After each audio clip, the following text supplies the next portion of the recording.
Johnny Mackey. I'm Head of Industry Development for Quality Meat Scotland. I think I've spoken to a lot of you over the past day or so. So it's really good to be here. Quality Meat Scotland is Scotland's red meat body, and as Eddie said, we're funded by the industry with levy collected at the point of slaughter, and that levy is split. About 75% comes from the farmer and 25% comes from the processor.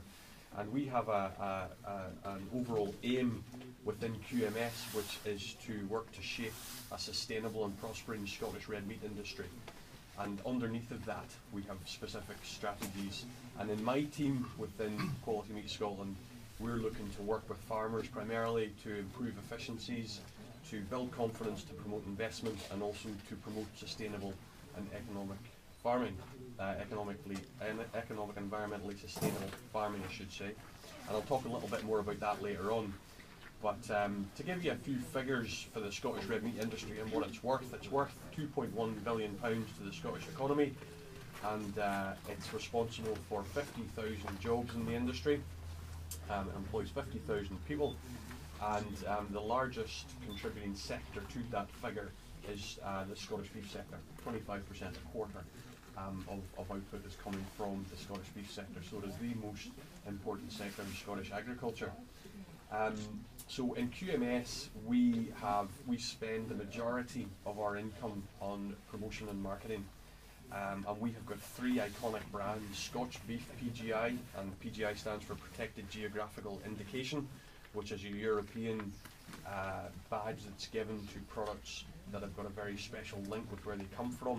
Other examples out there are Parma ham and Champagne, for example. So Scotch beef and Scotch lamb have both got PGI status. It's a coveted status. We've had it for a number of years now, and the really good thing about it is it's a very well recognised brand, but also allows you to access some European funding as well.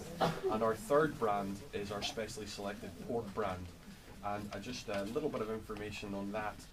We've got a very, very good relationship with Scotland's animal welfare charity, known as the Scottish Society for the Prevention of Cruelty to Animals, SSPCA. You've probably all heard of RSPCA. Well, this is the Scottish version, SSPCA. And their inspectors go on to every pig farm that's in our scheme, which is all the commercial pig farms in Scotland, and they look solely at the welfare of those pigs. And the reason I wanted to mention that is welfare is absolutely at the top of the tree for Scottish farmers. You'll see that today in the Waddies farm. Welfare is absolute paramount for Scottish farmers. So it's really good that we've got this partnership with SSPCA, and we can then carry their name certainly on our pork brands, and they also come onto some of our cattle and sheep farms as well. Much bigger scale, the cattle and sheep industries, as I've already said. We've got 10,000 farmers who are members of our cattle and sheep farm assurance scheme. So we run national farm assurance schemes to underpin those brands, to give some quality assurance to the end consumer. And those farm assurance schemes are independently audited.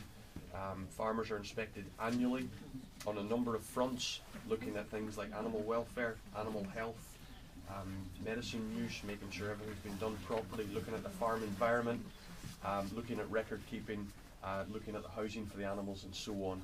And those farms are then passed as being suitable to provide for the brand.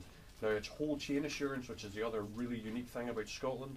Those brands are underpinned by whole chain assurance, and we've actually got 5 assurance schemes. We've got our feed scheme, so everybody supplying feed to Scottish farmers must be a member of our assurance scheme for feeds.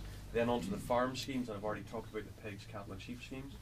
Then onto the haulage scheme, so if you want to move your animals with a professional livestock haulier, then that haulier must be assured, so they're getting inspected annually as well.